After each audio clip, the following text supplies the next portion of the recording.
Assalamualaikum. Waalaikumsalam warahmatullahi Itu Baras. Ayah. Maaf ya Mbak, ganggu loh. Nggak apa-apa. Tumben nih hubungin saya. Biasanya kan Mbak Ros sibuk banget. Iya nih, kayaknya butuh teman curhat. Ini saya gimana Mbak Ros? Ada apa nih? Tumben banget bilangnya kan nggak pernah hubungin saya. Lagi sibuk apa sih Mbak Ros sekarang? Aku sibuk kuliah sih Mbak sekarang, tapi udah selesai UAS. Terus sekarang tuh lagi sibuk biasa UKM gitu. Saya kan ketua teater. Terus kemarin banyak callingan dari teman-teman UAD buat bikin film gitu.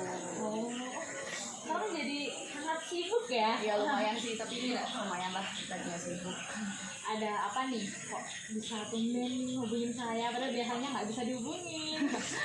Ya nggak juga sih Mbak, jadi gini loh, Mbak kan tahu sendiri aku tadi cerita kalau aku tuh sibuk di UKM. Iya, yang di WA tadi ya?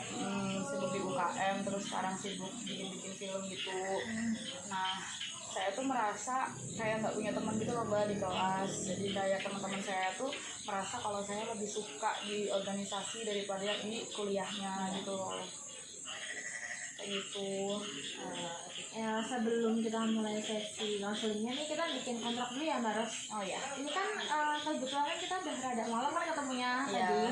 Gimana kalau kita kasih waktu 1 jam ya, 1 jam ke depan nanti sampai jam 7 ya. Oke. Misal nanti jam 7 belum selesai, kita lanjut besok. Tapi kalau udah selesai berarti ya udah nggak usah lanjut karena kan maksudnya Mbak Ros sudah selesai ya. Gimana? Setuju? Oke, setuju. Oke. Tadi kan Mbak Ros sudah nyeritain ya yang kenapa, ada apa, dan masalah apa itu ya. Jadi kan poin yang tadi saya terima itu kan berarti kan karena temen-temen ini lebih ke sosialisasi teman kelas ya. Kalau boleh tahu Mbak Ros boleh ceritain lebih lanjut nggak masalahnya? Oke, jadi awalnya tuh ada satu mata kuliah yang harus berkelompok gitu kan Mbak, dan memang di situ ada perjanjian bahwa tugasnya itu kan resum. Nah di resum itu kita mengerjakannya gantian gitu, jadi nggak ngerjain bareng terus jadiin satu, tapi kita ngerjain sendiri-sendiri gitu. Nah kebetulan yang pertama itu bagian saya, karena saya memang minta yang udah saya pertama aja, soalnya saya tahu nanti bakal sibuk gitu loh Mbak. Udah saya minta pertama, akhirnya saya sudah mengerjakan, saya sudah kirim ke grup kita, terus tapi saya lupa ngirim ke dosen gitu. Dan baru ingat itu minggu berikutnya di saat kelompok lain sudah mengirimkan, terus teman saya tanya, ya ini udah dikirim belum ya gitu, terus saya kebetulan lupa gitu. Akhirnya mereka ya marah, mungkin mereka memikirkan untuk nilai mereka ke depannya kayak gitu. Saya udah minta maaf dan saya sudah merasa saya salah.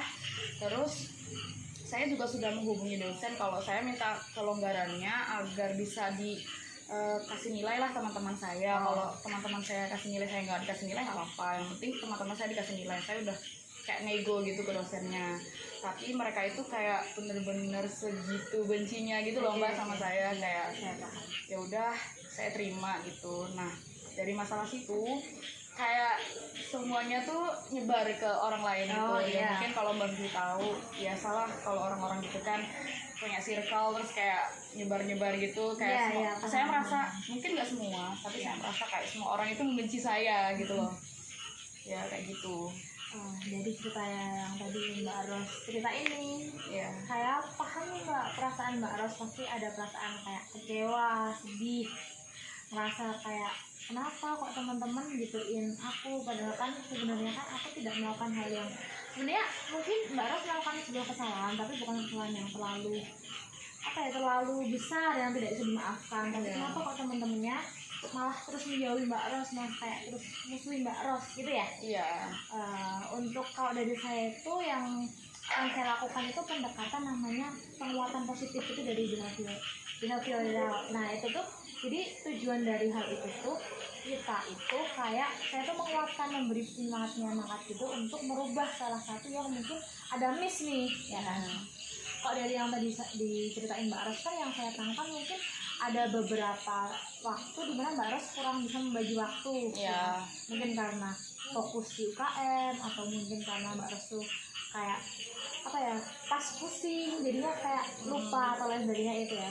Nah kalau dari saya sendiri ya Mbak Ros itu tuh nggak perlu ngerasa kayak, sekarang kan Mbak Ros merasa kayak sedih, ngerasa kayak kenapa sih aku tuh nggak pantas punya teman gitu kan. Mbak Ros nggak perlu merasa kayak gitu. Setiap orang itu punya namanya kayak, kita kan bukan bukan nggak mungkin jadi makhluk sempurna kan. Iya. Pasti kita punya kurang. Nah, mungkin kekurangannya Mbak Ros tuh di hal nggak bisa bagi waktu, kurang bisa membagi waktu, atau juga kurang mungkin karena Mbak Ros tuh terkadang karena capek ngurus UKM gitu juga jadi kayak lupa sama Iya. apa yang harus menjadi kewajiban Mbak Ros. Jadi saya tuh gini loh Mbak, saya tuh sekarang di posisi kayak bener-bener nggak semangat kuliah, karena bahkan teman saya yang saya anggap akrab di kelas itu pun kayak menghakimi saya gitu loh. Saya tuh bener-bener butuh kayak semangat dari dia gitu loh. Bahkan dia tuh sekarang malah kayak jadi orang yang paling membenci saya gitu. Saya merasanya seperti itu. Tapi di lain sisi memang dia kalau misalkan ada acara masih menghubungi saya. Tapi saya itu kalau mau ketemu mereka itu bener-bener kayak yang sampai di titik takut gitu. Takutnya tuh bukan takut gimana, tapi nggak tahu kenapa takut aja. Kemarin tuh sempat kayak ngurus surat magang gitu kan Mbak. Saya ketemu teman-teman kelas tuh bener-bener saya nggak expect kalau bakal ketemu, tapi ketemu saya tuh bener-bener kayak keringet dingin, kayak aneh gitu loh rasanya tuh kayak pasti mereka kayak bakal menghujat aku. Saya juga melihat pandangan-pandangan mereka tuh kayak menghakimi banget gitu loh Mbak. Ya mungkin mereka nggak bermaksud seperti itu, tapi itu yang saya rasain sih. Iya, saya paham. Kalau dari saya Mbak Ros tuh nggak perlu terlalu menghakimi merasa kalau salah apa Mbak Ros tuh nggak perlu merasa benci sama diri Mbak Ros sendiri, karena Mbak Ros tuh baik loh. Mbak Ros sudah mau loh tadi tuh ngehubungin dosen biar tugasnya mereka diterima walaupun Mbak Ros nggak dapat. Itu tuh salah satu bukti itu kayak tanggung jawab Mbak Ros ke teman-teman Mbak Ros. Mbak Ros juga baik, Mbak Ros bisa menjalankan UKM dengan baik kan. Tadi Mbak Ros jadi ketua UKM.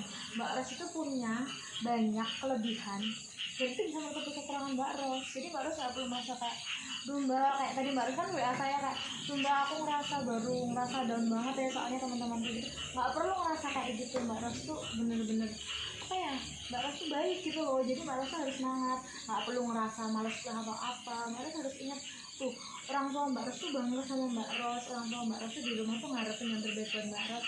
Makanya Mbak Ros tuh harus semangat lagi. Mbak Ros tuh harus percaya kayak aku tuh bisa. Mbak Ros tuh aku tuh orang yang bertanggung jawab, aku yang baik. Mbak Ros harus melakukan hal itu kayak gitu.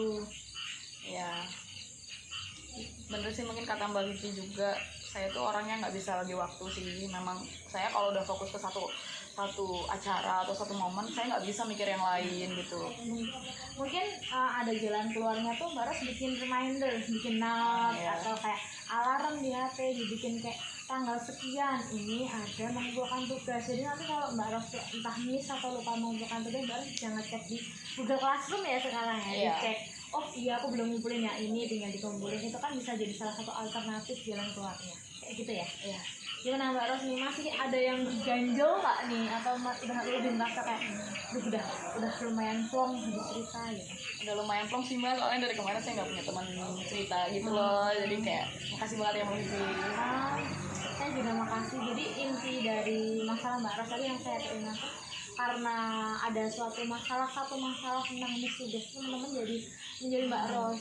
Terus Mbak Ros jadi sering merasa menyalahkan diri sendiri atas hal itu. Terus Mbak Ros jadi ada perasaan malas kuliah karena hal itu ya. Jadi kalau dari saya sendiri kayak yang tadi udah saya bicarakan, udah yang saya bilang ke Mbak Ros harus percaya diri. Mbak Ros harus lebih semangat lagi, jangan terlalu menyalahkan diri sendiri, karena Mbak Ros itu orang yang baik. Mbak Ros itu punya banyak kelebihan dibalik kekurangan-kekurangan Mbak, kayak gitu ya.